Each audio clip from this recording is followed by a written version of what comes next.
Hello and blessings to you. In this video we will cover chapter 16 in our first Hebrew primer.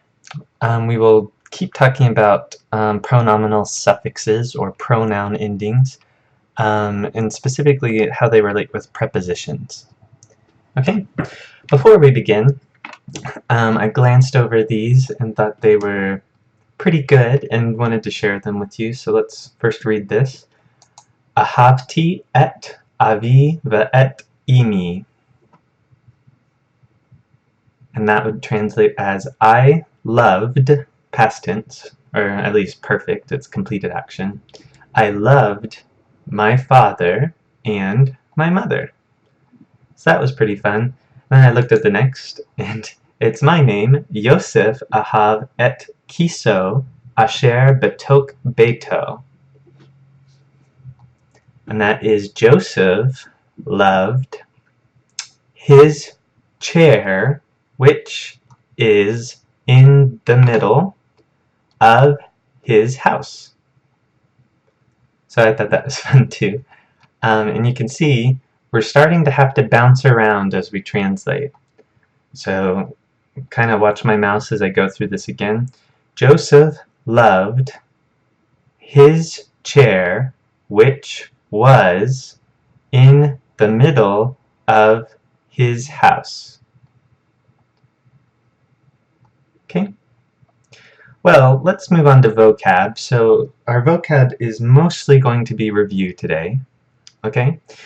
There are a couple that you haven't had yet, so keep an eye out for those. But the author just wanted to bring to your attention some of the words that we've already been talking about, specifically our prepositions, and how they relate to this chapter. So here we have achar, acharei, which means after or behind. El means to. Et is our direct object marker. B is one of our inseparable prepositions, means in or with. Bain means between or among. Betok, in the midst of, within. That's specifically because tok is midst or middle, so batok, in the midst, in the middle. Tachat, under, instead of. Chemo, so this means like or as, and this is related to our inseparable preposition, the kaf. Okay, so maybe that will help you remember chemo. Then we have le, which is to or for. Lifnei, literally to the face of. And this of is generally because, this of is a word pair of because lifnei will generally be followed by a noun. So panei is a noun, maybe father is a noun, so to the face of the father, before the father, in front of the father. Min, me, me means from. Matok means from within or out of. So literally from the middle, from the midst. All, upon, about, on, over. And im, with, or even together with. Alright, well let's move on to the chapter. So this is going to be a little bit longer of a chapter, but so stick with me. Okay, so first of all, talking about direct object pronouns in English. Alright, so without a pronoun we might say Jacob sent the young man to Moab, and if we wanted to replace the young man with a pronoun, we would say Jacob sent him to Moab. Okay, so in the example both of those are direct objects, but him is the pronoun, whereas the young man is just the article, an adjective, and then the noun. Okay, so that's how it works in English, but in Hebrew, direct object pronouns are formed with the direct object marker. Okay, And then the pronoun endings, very similar to what we learned in the last chapter. So let's scroll back up to that. So very similar to what we learned here. The pronoun endings are just attached to et. Okay? The one kind of difference with this is et kind of changes forms. The vowel lengthens into a holum or a holum vav in every form except for this masculine and feminine plural down here. Second masculine and second feminine, both plural. So that keeps the et. The rest of them changes into ot. So we have ot, and notice both ways work, with just a holum or with a holum vav. You might encounter it both ways. So probably the important thing to remember is just that O sound, that long O sound, with either the holum or the holum vav. So here we have ot, pronounced the same both ways. Otka, so pronounced the same both ways. Otka, otak, oto, ota, otanu, then etkin, etkin, otam, otam. Okay, so as you can see, hopefully you've started to memorize this paradigm right here. I guess I have the eraser over here. Hopefully you've started to memorize this, and if you can tell, the endings are very, very similar. Now, sometimes the vowels are just a little bit different, but for the most part, those consonants are going to be the same. So very, very similar. So if you memorize this, it should be very easy to then memorize this. Okay. Now, let's kind of look at some examples of this. So here we have Hu zakar et ha'av. He remembered the father. Hu zakar oto. He remembered him. Zakarti et imi. I remembered my mother. Zakarti ota. I remembered her. Zakarta et habanim. You remembered the sons. Zakarta otam. You remembered them. Now notice, this probably goes without saying, but I'm going to say it anyways. Notice that this direct object marker matches the person, number, and gender of the noun up here. So that's how you can tell. Perhaps you've had a sentence that says the sons already previously, and then it comes to otam. That's how you know who the them is. The them is the sons, because perhaps these sentences are side by side. So that's our fun context word. So by context, you'll know who them is referring to. Haim zakru oti. They remembered me. Haim zakru otanu. They remembered us. Zakarnu otka. Sorry, silent Shabbat tripped me up for just a second. Zakarnu otka. So that's we remembered you. Okay? As you already know from our regular pronouns, there's no separate pronoun for it in Hebrew. Alright, so if it's referring to perhaps like an inanimate thing in English, we might say it. In Hebrew, it will be based on the gender, so either he or she or they. But really it would be it or them in English when you translate that. So here's some examples of that. Halakta labayit ki zakarta et habayit. Okay? You walked to the house because you remembered the house. Kind of a funny sentence, but it works. Halakta labayit ki zakarta oto. You walked to the house because you remembered it. So kind of like what I was saying up here, we know what the it is, even though technically this says him, right? But just because of what we're talking about, we know in English, we'll translate this it.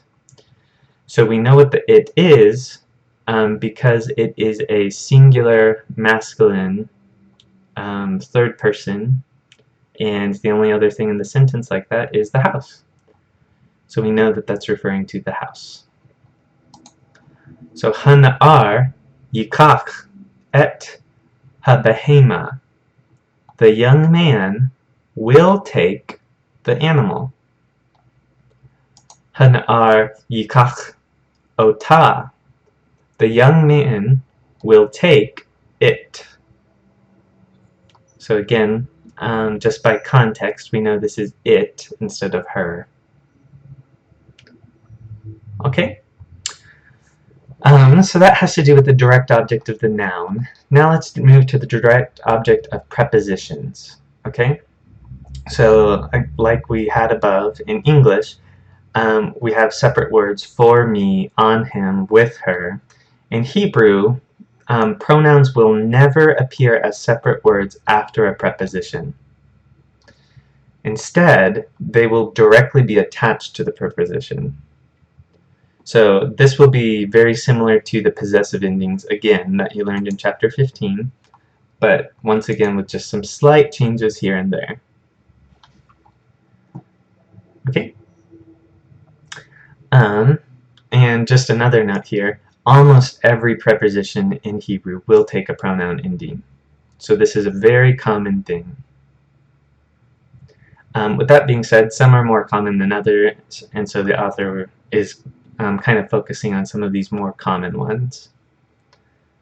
Okay, so again, keep your eye out for some slight differences in the vowels especially, but let's kind of get into this. Let's start over here. We'll have be, so this is our in, on, among, inseparable preposition. So in first person we have be, baka, bach, bo, ba, banu, bachem, bachin, bahem, or bam. So notice it could go either way with that. Behen. Okay, let's move over to in, with or together with. We have imi, with me, inka, with you, imak, with you, imo, with him, ima, with her, imanu, with us, imachem, with you, plural, imachen, with you, plural, imahem, or imam, so again, could go either way, and that's with them, masculine. Imahen, or iman, also can go either way, with them, feminine. Okay, now let's move on to le, to or for. It's our inseparable preposition. We have li, to me, or for me. Laka, to you. Lach, to you, feminine. Lo, to him. La, to her. Lanu, to us. Lachem, to you, masculine, plural. And notice this is very similar to lechem, like bread. At least it sounds similar to that. So kind of prime yourself to be able to distinguish words that are starting to sound similar to one another. Lachen, to you, feminine, plural. Lahem, to them, masculine. Lahen, to them, feminine. So here's some examples. Ha'ish shalak et Yosef imo. The man sent Joseph with him. Hine kali im lechem bo. So, behold, a vessel with bread in it. Yaakov zakar oti ad olam. Jacob remembered me until eternity or forever. Okay. Now these next ones, the author is pointing out to us, are similar to the endings for av and ach back in chapter 15. So let's see where those were. Must have passed it. Oh, here we go. Let me erase some of this from my previous video. But here we go.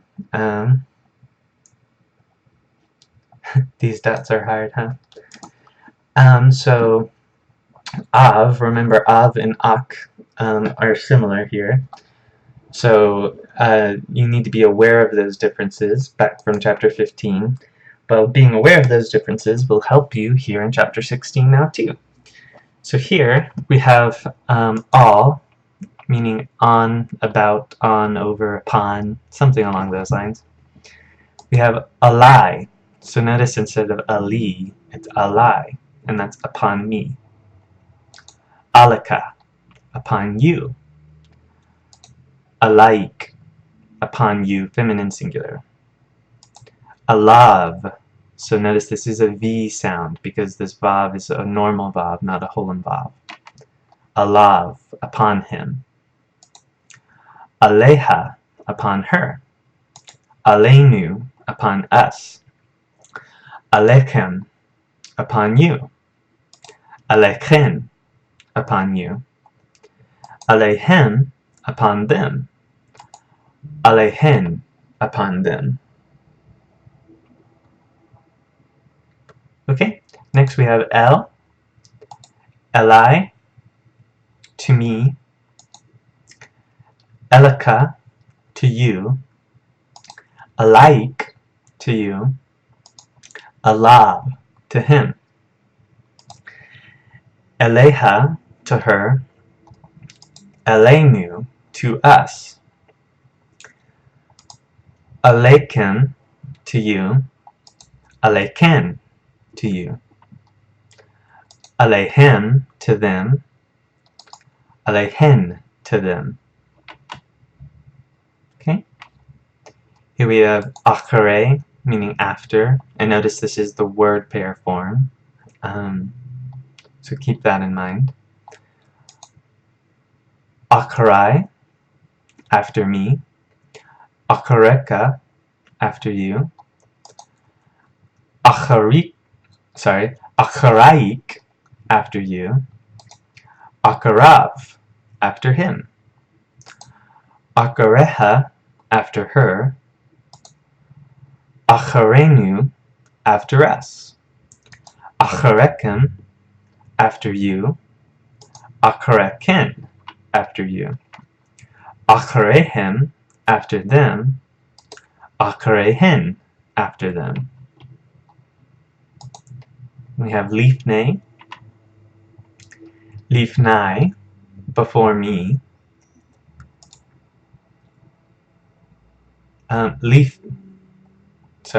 Lifanica, before you. Lifanayak, before you.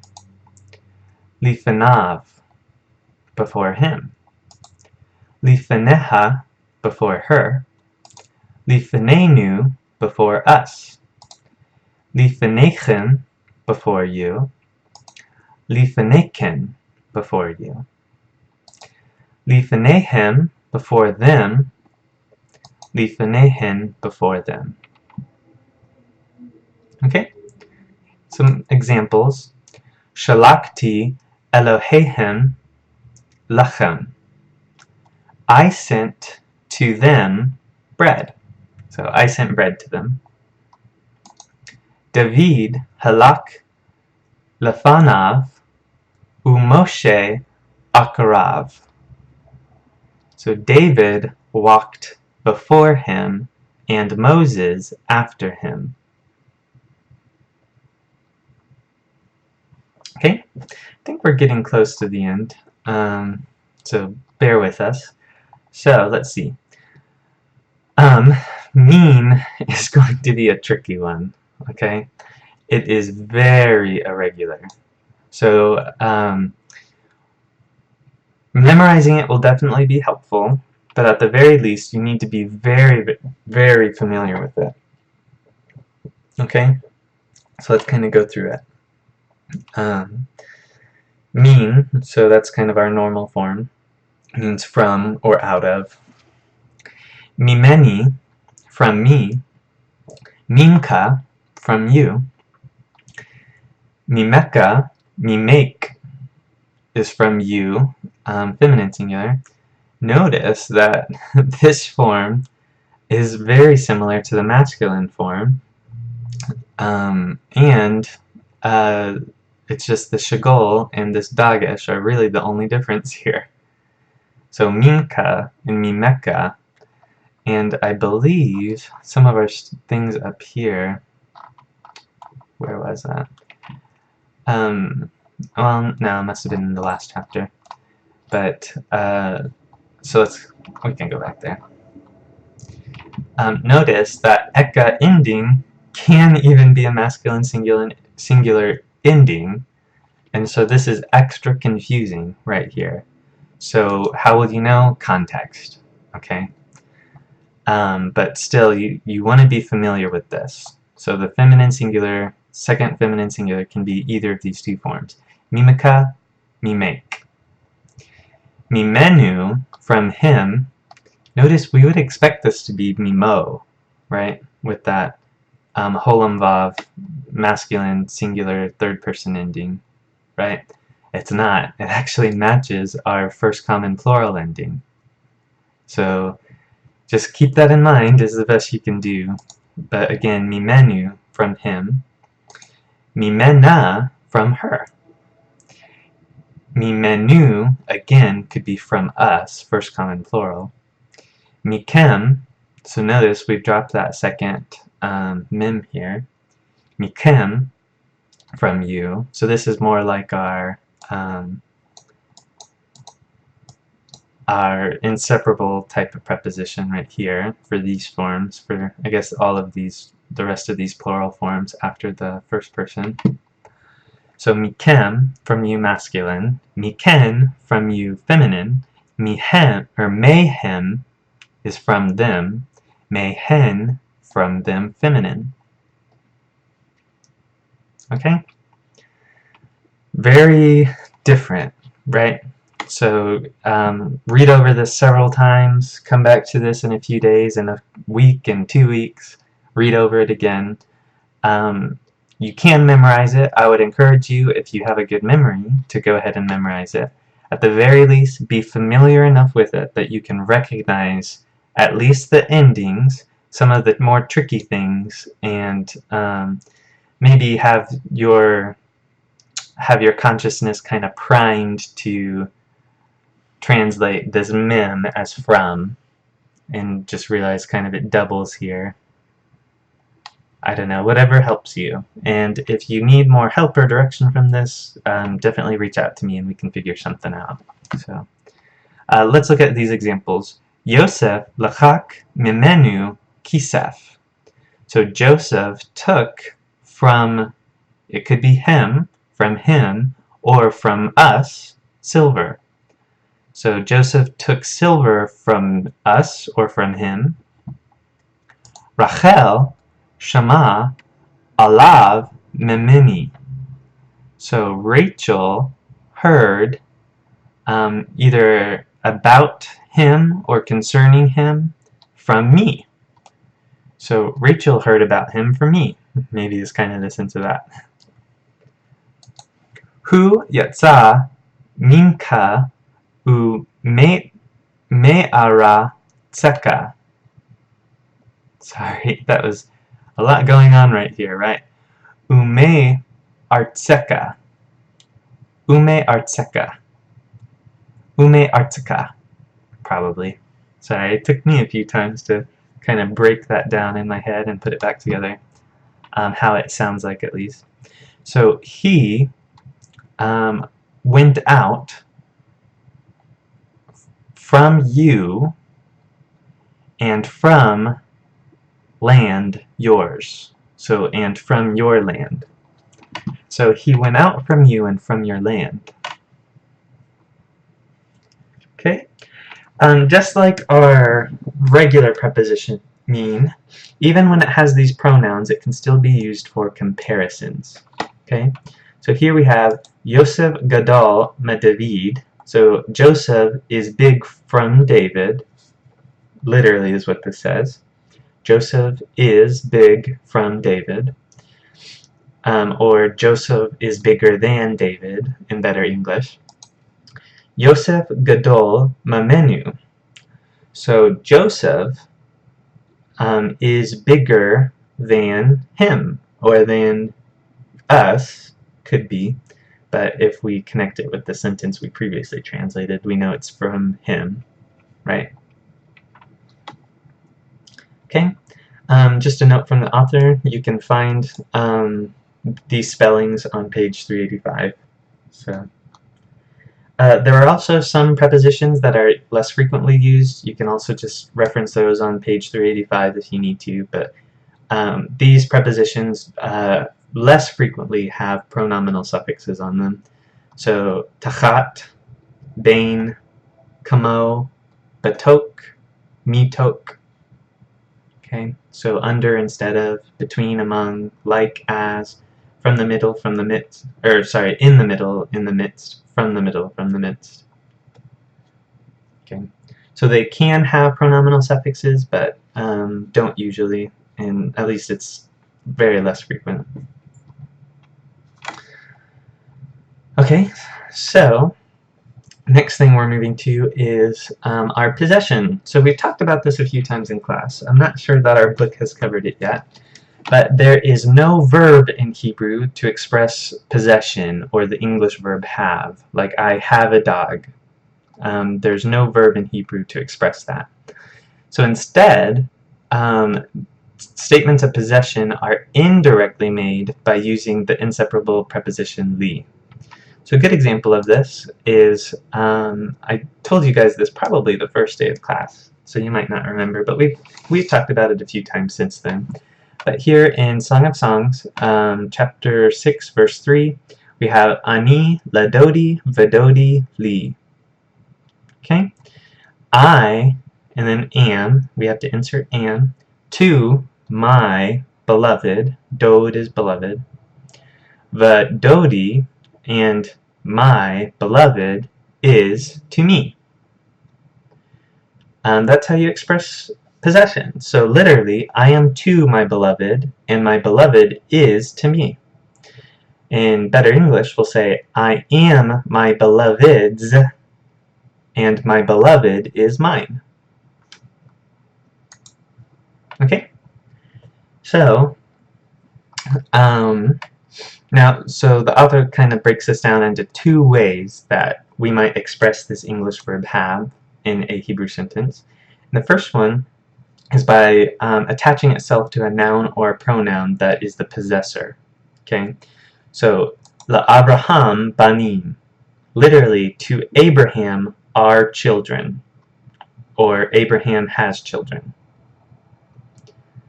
Or you could say, another example, Lanu bain. So literally, to us is a son, or we have a son. Okay.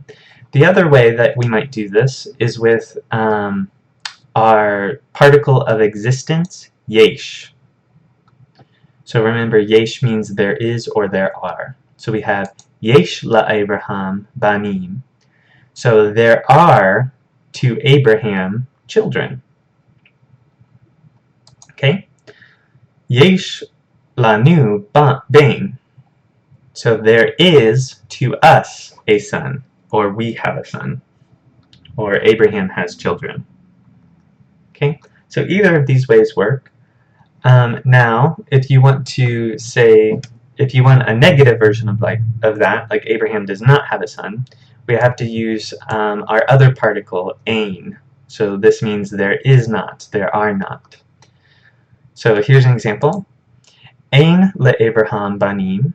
There is not to Abraham children. So Abraham does not have children, is how we would say that in English.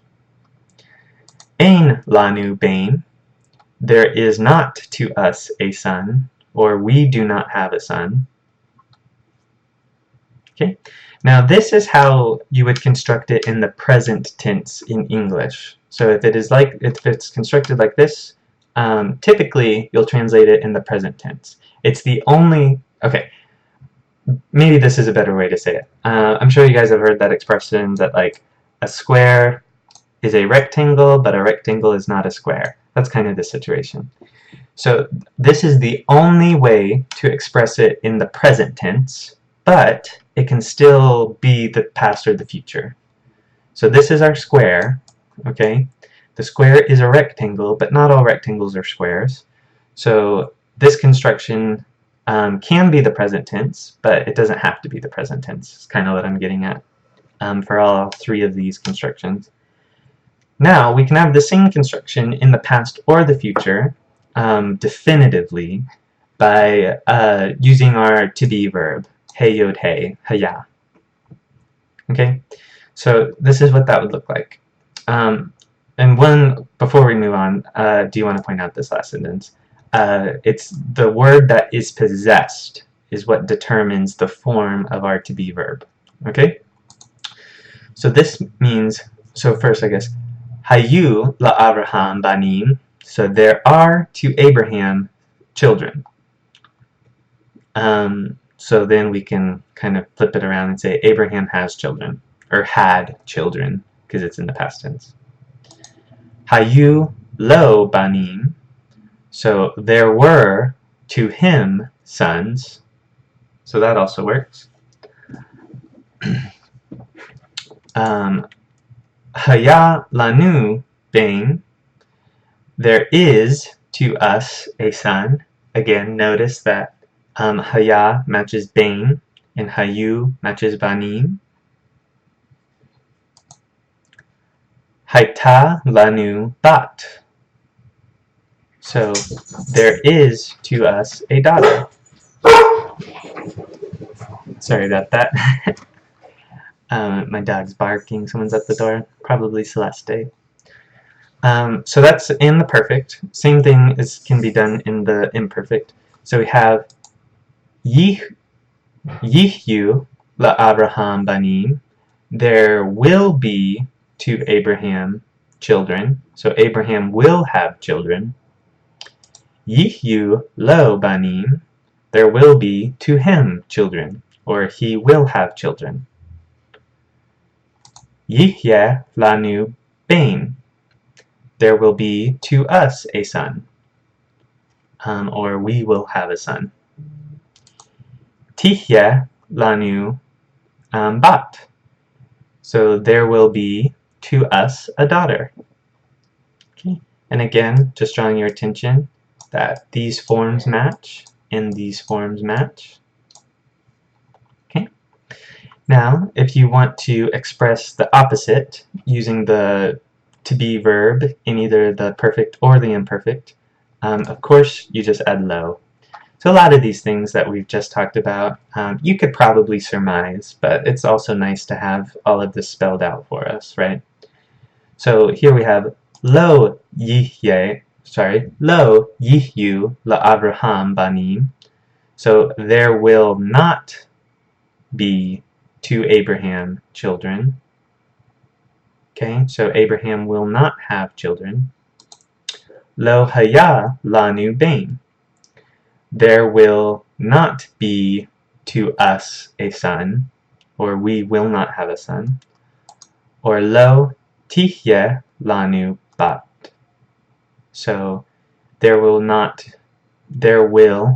be to us a daughter, or we will not have a daughter. Okay? So hopefully all of this is pretty straightforward to you. it's kind of combining things from our last chapter, chapter 15, and then stuff from maybe chapter 11 when we learned imperfect verbs, and chapter 7 when we learned the perfect verbs. So it's mainly just combining things that we've already learned. Now, there are some things to memorize again. Remember, be familiar with our mean preposition, and also just have a familiarity in general with our prepositions. These are the ones that follow the ak, av kind of endings. And then these are the ones that have more of our normal endings. So yeah, memorize this up here. Be very familiar with this, and you'll be okay. Blessings to you. Hope you have a great day.